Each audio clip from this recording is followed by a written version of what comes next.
사사기 17장 1절로 13절 말씀입니다. 에브라임 산지에 미가라 이름하는 사람이 있더니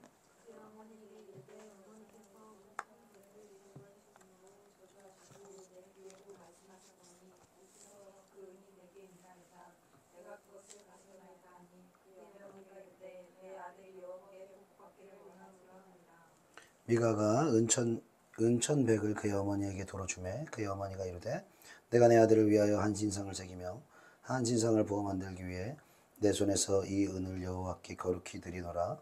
그러므로 내가 이제 이 은을 내게 도로주리라.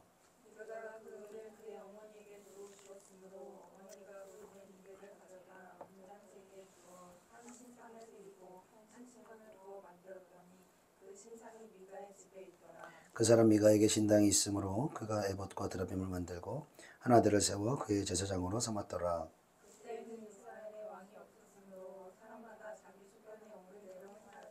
유다 가족에 속한 유다 베들레헴에 한 청년이 있었으니 그는 레위인으로서 거기서 거류하였더라.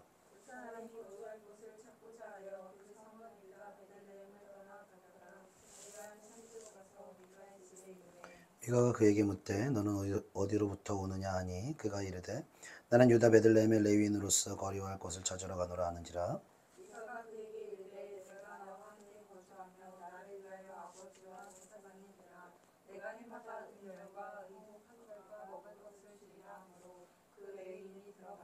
그 레위인이 그 사람과 함께 거주하기를 만족하게 생각했으니 이는 그 청년이 미가의 아들 중 하나같이 됨이라.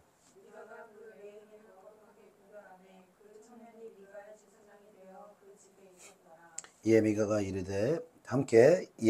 이르되 레위인이 내 제사장이 되었으니 이제 여호와께서 내게 복을 주실 줄을 아노라 하니라. 아멘. 우리가 사사기 말씀을 계속해서 같이 읽고 또 설교를 나누고 있는데요. 우리가 정말 말씀을 읽고 설교를 들으며 은혜를 받았다. 이런 것은 성경의 이야기가 이스라엘 백성들의 이야기가 정말 이스라엘 백성들 너무 심했다.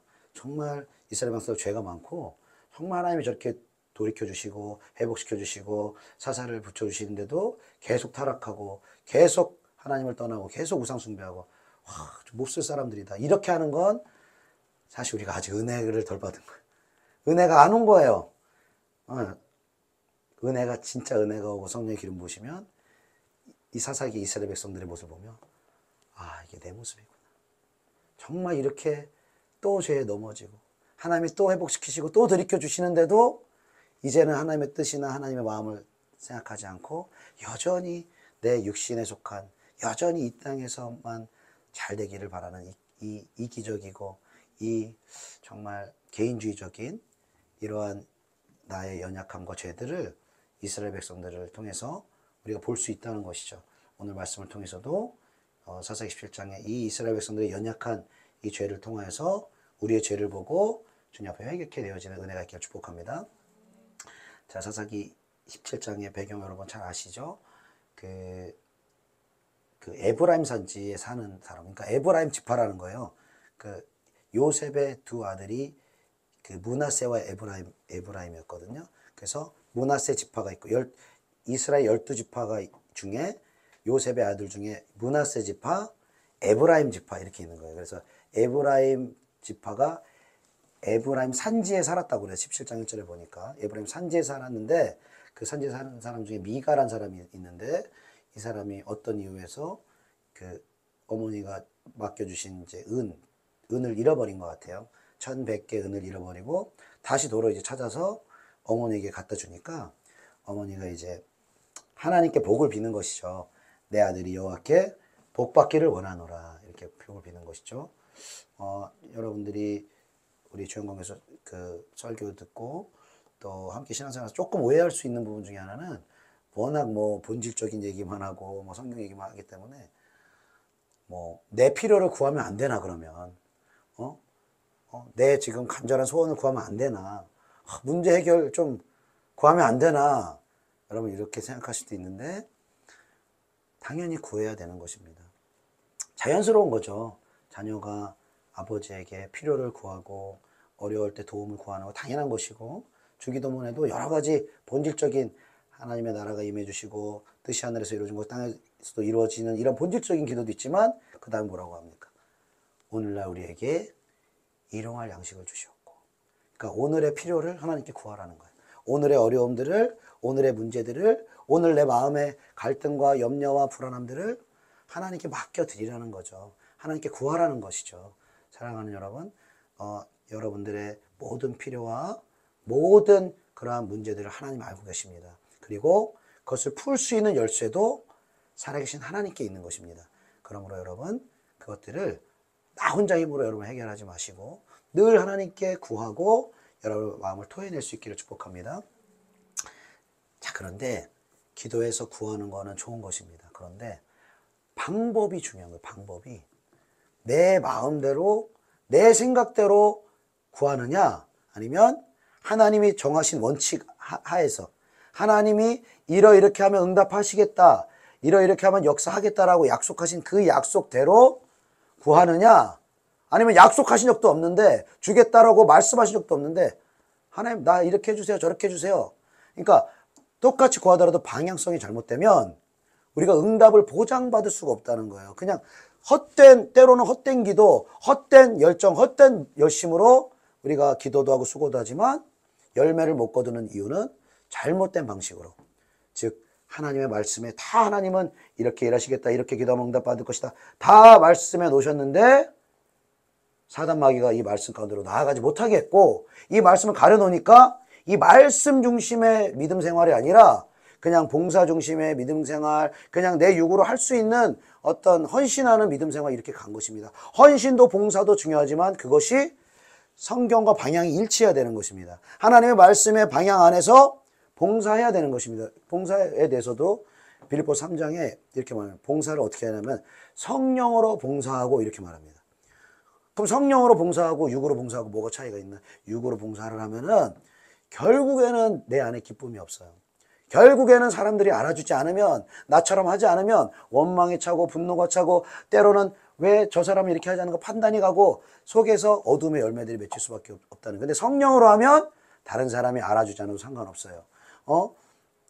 누가 인정하지 않아도 상관없고요. 그냥 혼자 해도 즐겁고 기쁜 거예요. 왜? 성령이 내 안에 자원하는 마음을 주시고 하나님을 사랑하는 그 마음 안에서 봉사하기 때문에.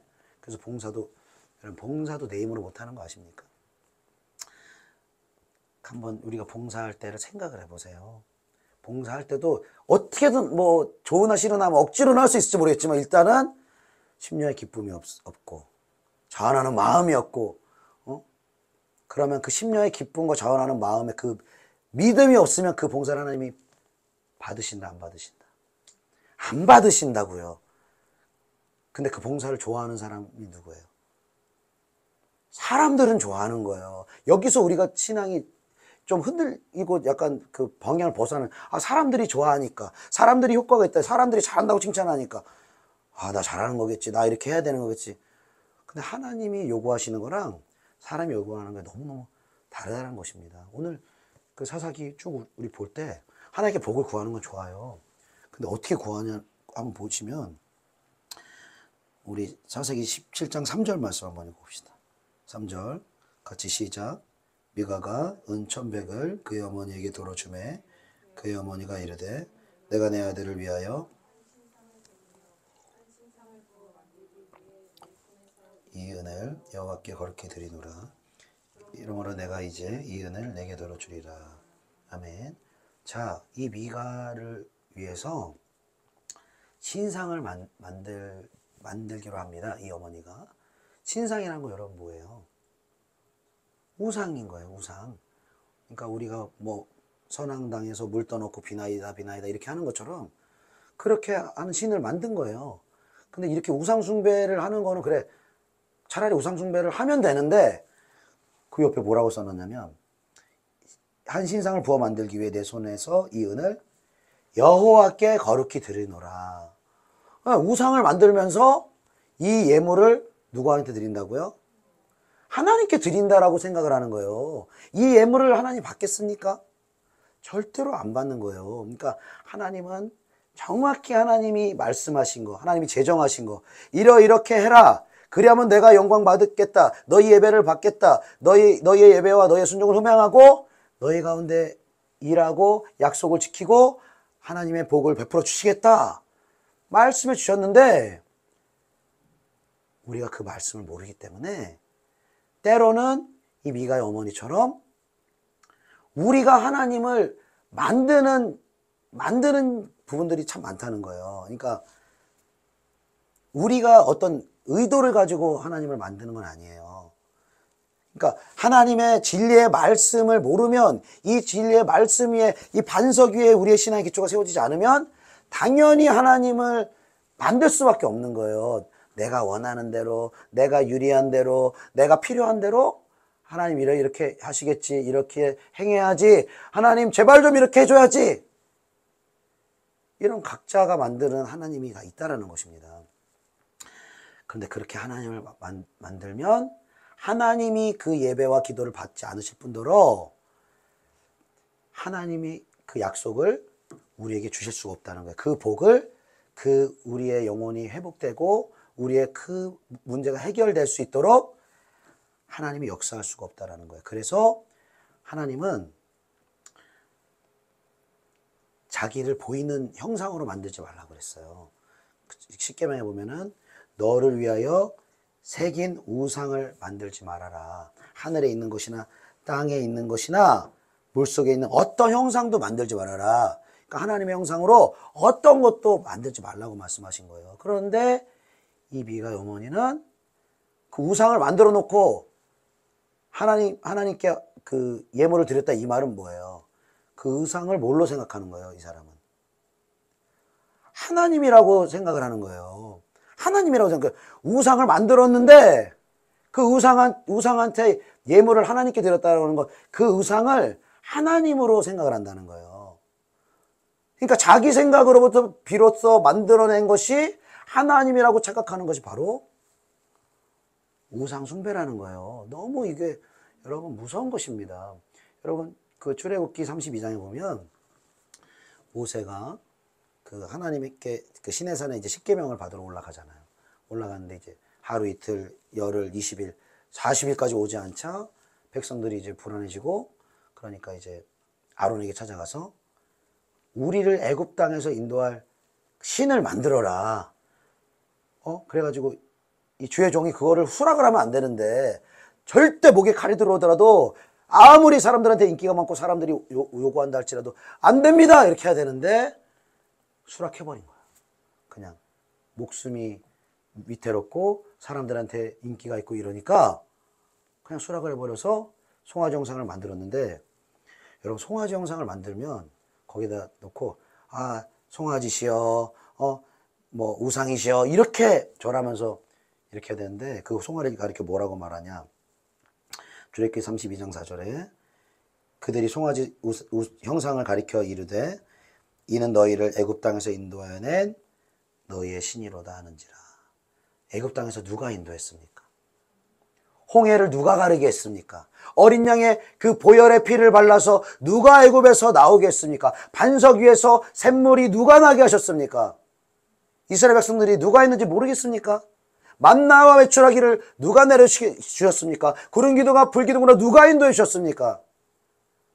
살아계신 하나님이 하신 것인데 송아지 형상을 바라보며 이것이 하나님이다라고 그들이 주장하는 거예요. 주장. 이것을 가리켜 하나님은 우상 숭배라고 하는 것입니다. 더 나아가서 5절에 보니까 미가한테 신당이 있었대요. 그러니까 우상을 섬기는 신당이 있는데 그가 에봇과 드라빔을 만들고 한 아들을 세워 그의 제사장으로 삼았더라. 자, 그러니까 미가의 아들 중에 한 사람을 세워서 제사장을 삼았대요. 제사장이라는 것은 그 예배 관련된 것들, 그 구약시대의 성막 관련된 일을 담당하는 사람이 이제 제사장이었잖아요. 근데 이 제사장은 하나님의 말씀에 의하면 아무 집 하나 할 수가 없어요. 제사장은 레위 지파 중에서만 세울 수 있고 또 레위 지파 중에서도 아론의 자손들만 제사장으로 세울 수가 있는 거예요. 그런데 이 미가는 어떤 지파였다고요? 에브라임 지파였어요. 에브라임 지파. 레위 지파도 아니고 아론의 자손도 아닌데 그냥 세워버리는 거예요. 그리고 이렇게 그냥 세우면은 아론의 자손 중에서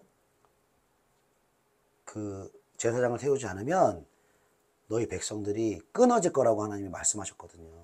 응? 제사장은 반드시 아론의 자손을 통해서만 세우고 그렇지 않으면 너희가 멸절당할 것이다. 이렇게 말씀하셨어요. 근데 두려움도 없이 아무런 죄책감도 없이 그러니까 지금으로 말하면 그냥 하나님도 만나지 않고 또 신학교도 나오지 않고 어떤 하나님의 종이 되기에 훈련받지도 않은 아무 사람을 가지고 강단 위에 딱 세워버리는 거예요. 이렇게 강단 위에 세워서 어떤 말을 하냐? 여러분 복 받을 것입니다. 여러분 성공할 것입니다. 여러분 잘하고 있습니다. 여러분 지금 세상 살아가기 너무 어려우시죠? 여러분 정말 하나님이 위로하시길 원하십니다. 하나님 축복하시길 원하십니다. 일주일에 한번 교회 나온 것도 잘한 겁니다. 이렇게 평안하다, 평안하다, 잘 될 것이다, 잘 될 것이다. 여러분 구원의 확신을 가지십시오. 여러분 예수를 믿음으로 고백했다면 여러분은 절대 구원에서 취소 안 받습니다. 이렇게 말씀을 전하며 성도들이 그런가 보구나. 예수를 나 구주로 영접했지. 나 봉사도 하지. 나 이렇게 하지. 헛된 구원의 확신을 가지고 헛된 믿음을 가지고 하나님의 약속에도 없는 헛된 축복을 선포하고 그러니까 성도들은 뭐예요? 그렇게 제사장이 그런 말을 하면 그냥 믿고 따라가는 거예요. 믿고 따라가고 결국에 어떻게 되는 거예요? 결국에는 자기를 위한 우상을 성도들이 세울 수밖에 없다는 거예요. 하나님을 믿는다고 생각했는데, 하나님께 기도한다고 생각했는데, 하나님께 봉사한다고 생각했는데 실제로는 자기의 의로, 자기의 생각으로, 자기의 열심으로 만들어낸 하나님을 섬겼다라는 거예요. 물론 하나님의 영역도 당연히 있겠죠. 하나님의 영역도 포함되어 있고 말씀의 영역도 포함되어 있겠죠. 그러나 여러분 5절 말씀 또 보니까 에봇과 드라빔을 만들었대요. 에봇과 드라빔. 에봇이라는 것은 제사장에게 입힌 옷을 말하는 거예요. 그러니까 하나님이 제정하신 거예요. 그러니까 일단은 에브라임 사람은 입을 수가 없는 옷이에요. 이거 거룩한 옷이에요. 근데 에봇을 일단은 가져왔어요. 만들었어요. 근데 드라빔은 뭐냐? 드라빔은 창세기에 보면은 이 라반이라는 사람이 나와요. 그러니까 그 야곱의 부인, 야곱이 제일 사랑한 부인 이름이 라헬인데 라헬의 아버지가 라반이잖아요. 근데 이제 이 야곱이 라반에게서 20년 동안 일한 다음에 이제 나중에 계속 이렇게 품삯도 떼어 먹고 또 보내주지도 않으니까 도망가잖아요. 도망갔을 때 이 라헬이 자기 아버지 라반에게서 훔쳐온 우상 이름이 드라빔이에요. 드라빔. 그리고 여러분 기억나세요? 기억나시길 축복합니다. 그리고 그 드라빔을 숨긴다고요. 이 라헬이. 그래가지고 이 라반이 확 요새 그 야곱과 이 두 딸을 막 추격해서 온 다음에 왜 내 우상을 훔쳐갔느냐 이렇게 말하니까 그 야곱이 어디 우리가 그걸 훔쳐갔습니까? 그 훔쳐간 사람 있으면 그 사람 죽여도 됩니다. 이렇게 말하니까 다 뒤졌는데 없어요. 그 우상이. 그런데 그 우상이 실제로 어디 있었어요? 라헬이 그 치마 안에 있었던 거예요. 근데 라헬이 뭐라 그래요? 제가 생리 중이라 가지고 지금 이 낙타 밑으로 내려갈 수가 없으니까 아버지께 그렇게 여기서 낙타 위에서 인사하는 것을 이해해 주세요. 이렇게 얘기하고 숨긴 그 우상이 드라빔인 거예요. 드라빔. 자 보세요. 에봇이 뭐라고 그랬어요? 제사장이 입는 옷이에요. 그러니까 뭐예요? 하나님이 제정하신 것도 가지고 오고 우상도 가져오고 하나님의 말씀의 것도 있지만 사람의 방법, 세상의 방법, 세상의 문화 이게 섞여가지고 교회 안에 들어오는 거예요. 여러분 현대 교회를 한번 보십시오. 얼마나 세상의 문화가 많이 들어왔습니까? 얼마나 실용주의의 목회가 너무나 많습니까? 여러분 이 시대는 정말 실용주의의 세대인 거예요. 실용주의가 뭡니까?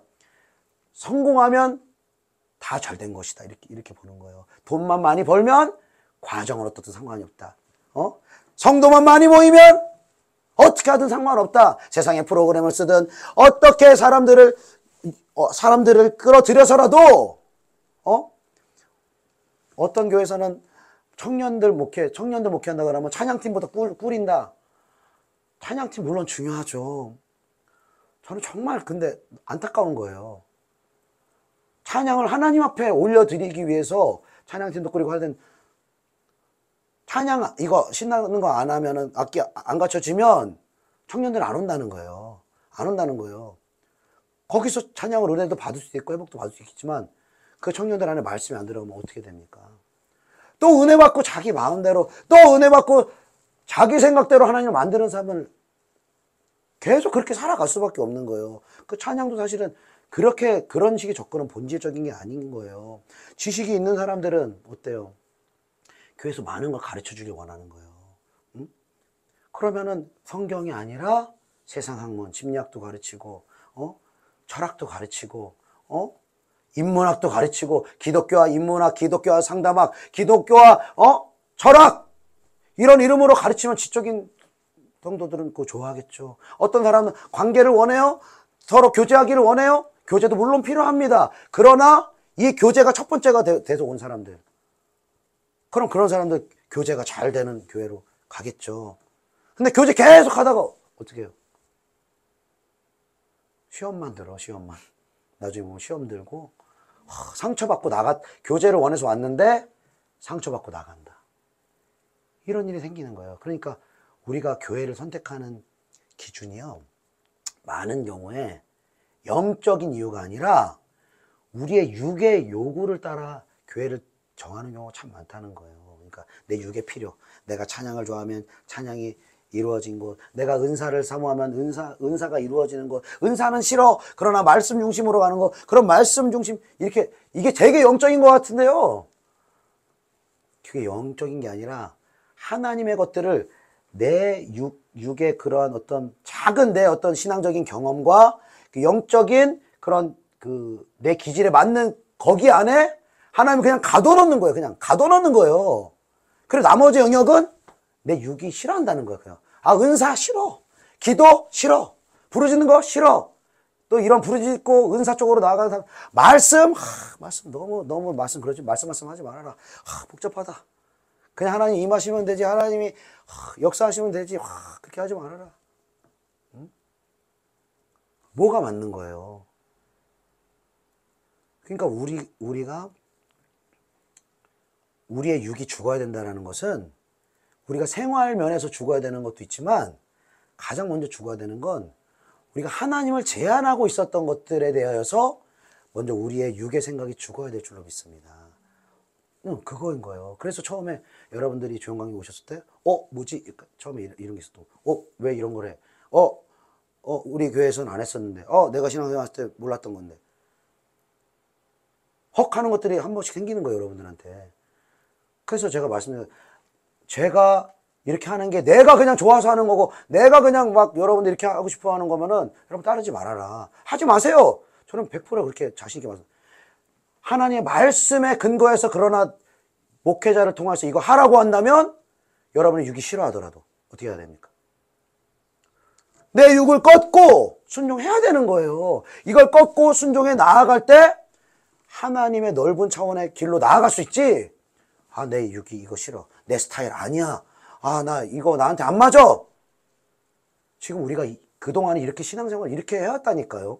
저도 마찬가지고 여러분도 마찬가지고 그거를 뚫어줄 수 있는 하나님의 사람을 우리가 만나고 어떤 그 영적으로 어떤 그 목양을 받으면서 가기 전까지는 내가 정해놓은 어떤 틀 안에서 내가 정해놓은 어떤 신앙의 경험이나 전통 안에서 하나님을 생각하는 거예요. 그러나 이 전통 안에서 내 생각 안에서 내 육의 기질에 맞는 하나님을 생각하고 그 하나님을 추구하면 어떻게 된다고요?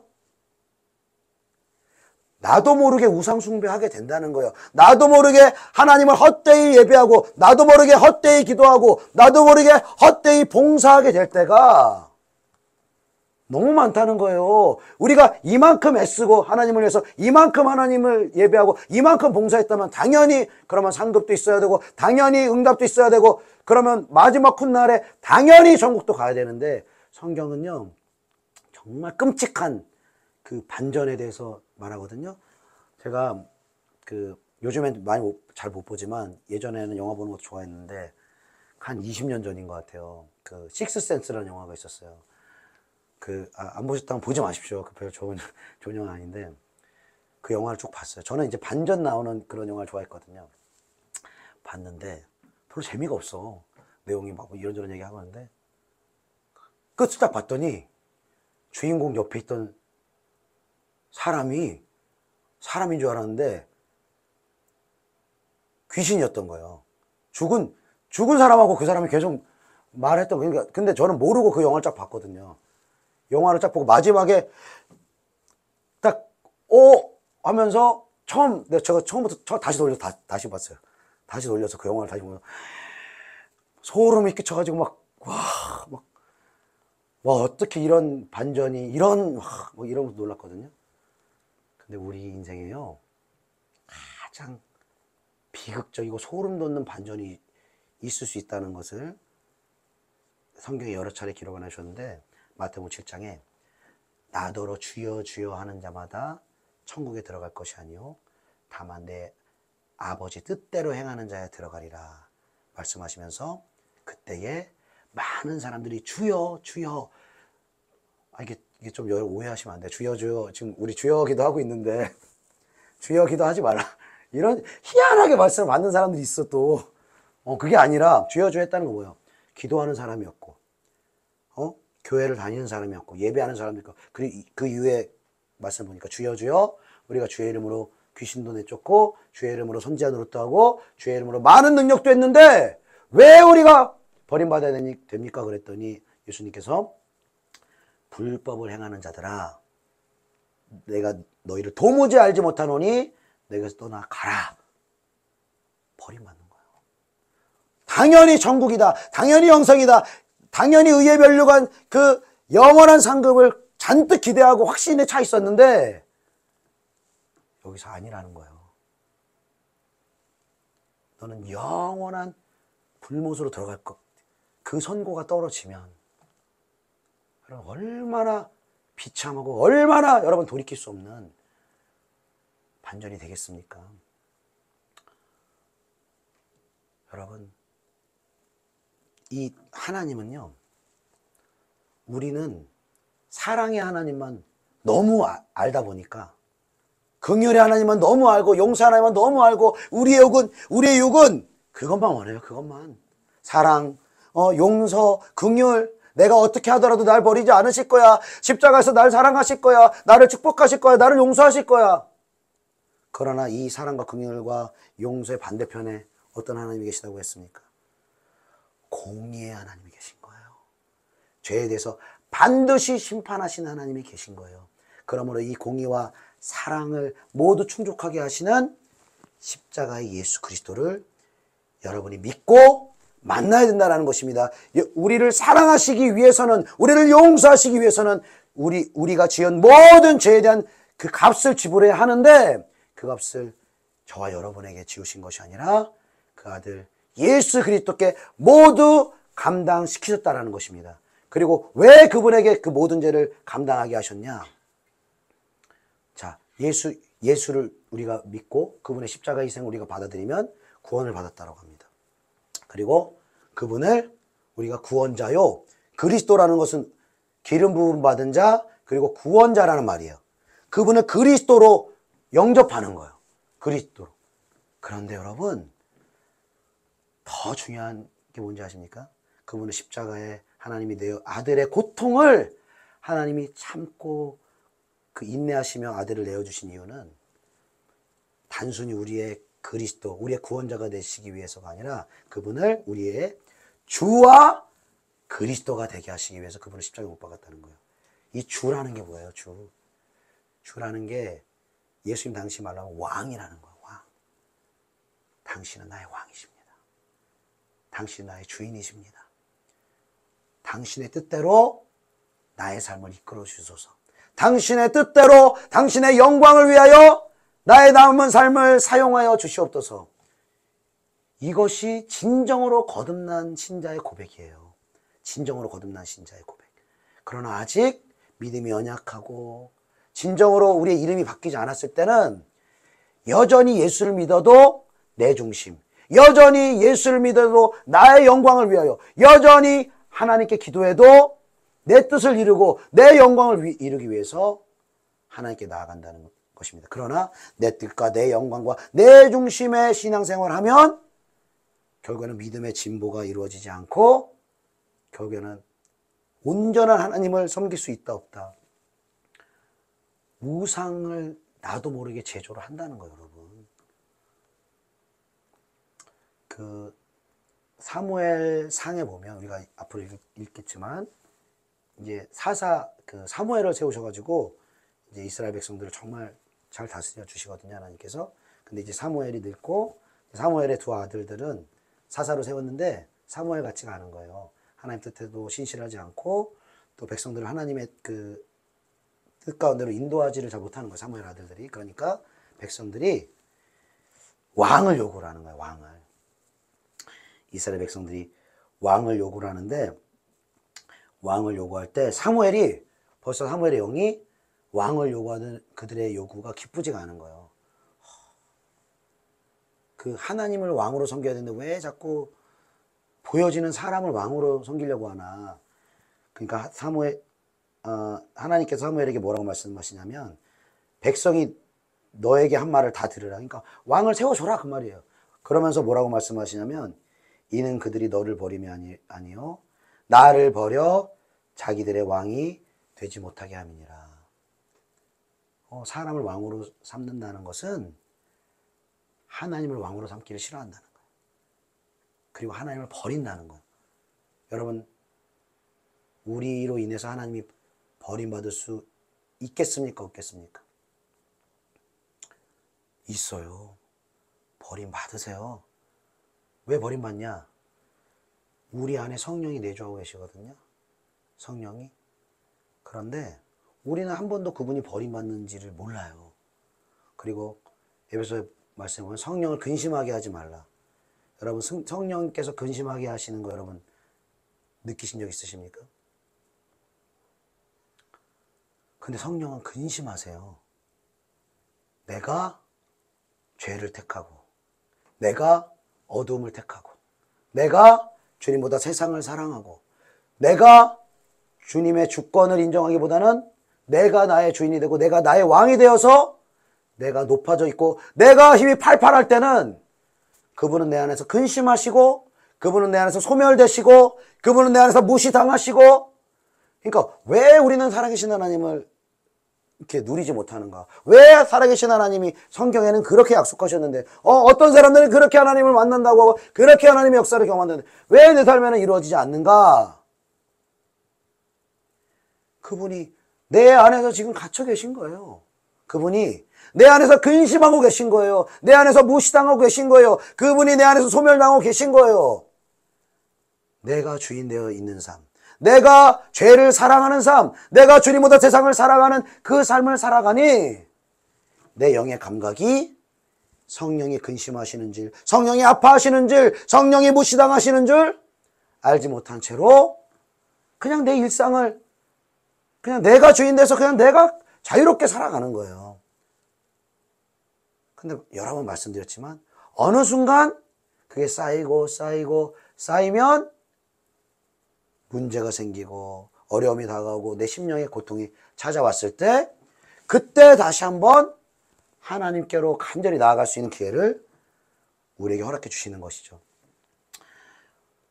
우리 안에 있는 성령 하나님은 우리가 무엇을 선택하냐에 따라서 그분은 슬퍼하시고 근심하시고 내 안에 완전히 갇혀 계신 분으로 아무것도 못하는 분으로 계실 수도 있고 우리가 그분을 왕으로 모시고 그분을 환영하고 그분의 뜻에 우리의 뜻을 굴복시키고 그분의 주권에 우리의 주권을 굴복시키며 나아가면 그분은 우리의 작은 선택을 통해서 기뻐하시기도 하고 정말 춤춰 뛸 듯이 우리를 바라보며 기뻐하신다는 거예요. 그래서 스바냐 3장 16절에 너희 하나님 여호와가 너희 가운데 계시니 그는 권능을 우리에게 베푸시니라. 그가 너로 말미암아 기쁨을 이기지 못할 것이며 너로 인하여 즐거이 기뻐하리로다.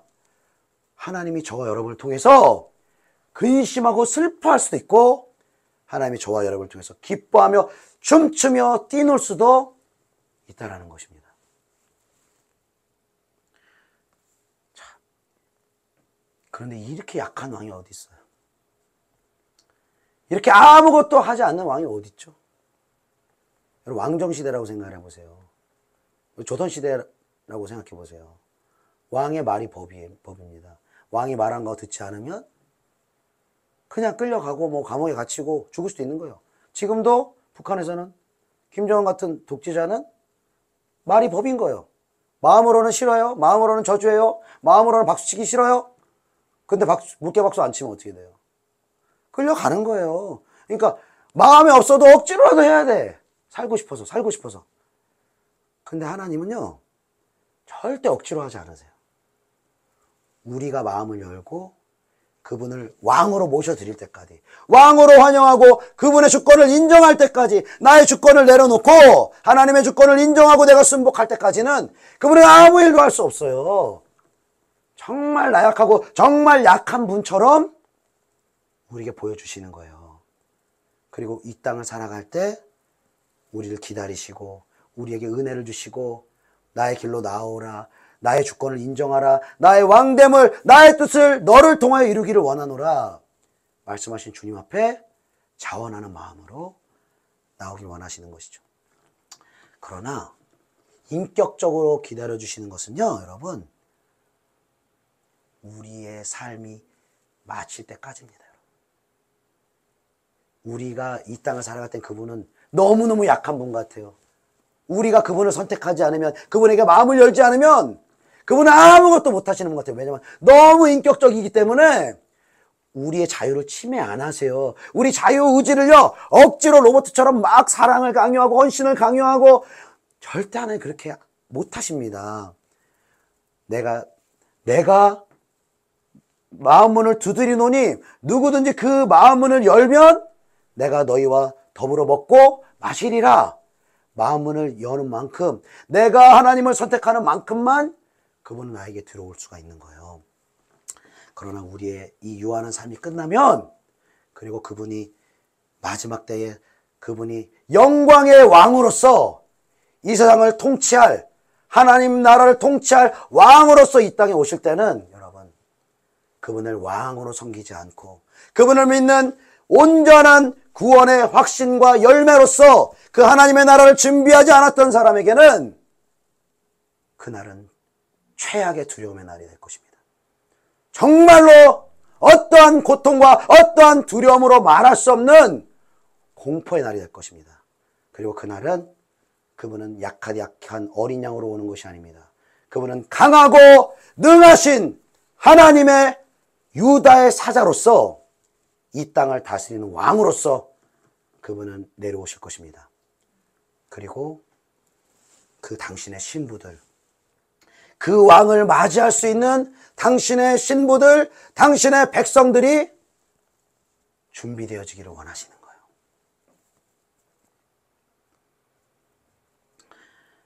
우리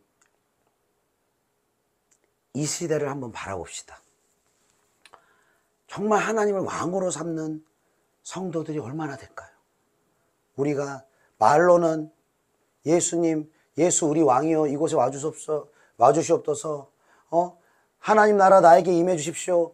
늘 이렇게 기도하지만, 찬양하지만, 실제로 우리의 삶 가운데 내 주권을 내려놓고 하나님의 말씀의 주권을 인정하고 하나님을 왕으로 모셔드리고 그분의 뜻을 이루어드리고 나를 통하여 하나님만이 높임받기를 원합니다. 하나님 영광받기를 원합니다.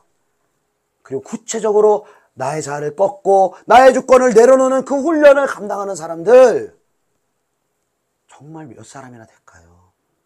이 이스라엘 백성들의 삶을 보세요. 많지가 않아요. 다 하나님을 섬기는 것 같아요. 다 교회 다니는 것 같아요. 다 신앙생활하는 것 같아요. 다 봉사하는 것 같아요. 그런데 우상과 섞고 그런데 세상과 섰고, 그런데 내 생각과 내가 만들어내고 싶은 하나님과 짬뽕이 돼가지고 그렇게 신앙생활하는 사람이 너무나 많은 거예요. 그들을 보면 하나님 어떻게 생각하시겠습니까? 얼마나 그들 속에서 근심하시겠습니까? 얼마나 그들 속에서 아파하시고 안타까워하시겠습니까? 저와 여러분이라도 그분을 왕으로 시인할 수 있기를 축복합니다. 그리고 우리의 주권을 날마다 그분 앞에서 내려놓고 당신의 왕되심이 나의 삶을 통하여 나타내기를 원합니다. 여러분, 하나님은요, 김정은 같은 폭군이 아니세요. 그분을 왕으로 삼으면 나는 뭐냐? 그분은 너무너무 선한 왕이세요. 왜 그 왕의 권위에 복종하라고 하는가? 왜 하나님의 영광을 위해서 살라고 하나? 그 1차적으로 하나님을 위해서가 아니에요. 여러분 찬양 한번, 그러면은 내 백성은 내 영광을 위해서 지었나니 나의 영광을 찬송하기 위해서 지었다. 이렇게 이사야 43장을 통해서 말씀하시는데, 여러분이 한번 정말 깊은 찬송을 하나님께 올려드려 보세요. 우리가 입술로는 하나님 영광 받아주세요, 하나님 내 삶을 드리기 원하며 찬송을 하지만 정말 찬양이 깊어지고 성령의 기름 부어주시고 감동을 주시면요, 이 영혼 깊은 곳에서 나오는 그 하늘의 기쁨, 하늘의 평강과 그 은혜가 부어지면요, 이것보다 행복한 거 없는 거예요, 여러분. 세상의 어떤 기쁨으로도, 어떤 무기영화로도 이 하늘의 기쁨을 바꿀 수가 없는 것입니다. 그러니까 하나님의 영광을 위하면 그게 누구를 위한 거라는 거예요. 결국 나를, 정말 내 영혼을 위한 삶을 살려면, 정말 나를 위한 삶을 살려면 하나님의 영광을 위해서 살아야 된다는 거예요. 하나님의 영광을 추구해야 된다는 거예요. 그분을 왕으로 모시고 나의 왕됨을 회개하고 내려놓고 하나님 나의 왕으로, 나의 삶의 주인으로 나의 삶을 다스려 주시옵소서, 통치하여 주시옵소서. 날마다 주님께 그렇게 나아가는 저와 여러분 되실 수 있기를 예수님의 이름으로 축복합니다. 우리 이 찬송 한번 다시 한번 주님께 올려드립시다. 주님을 왕으로 우리가 시인하기를 원합니다. 이 땅에 오신 주님 앞에 찬송 드리며 나아갑시다.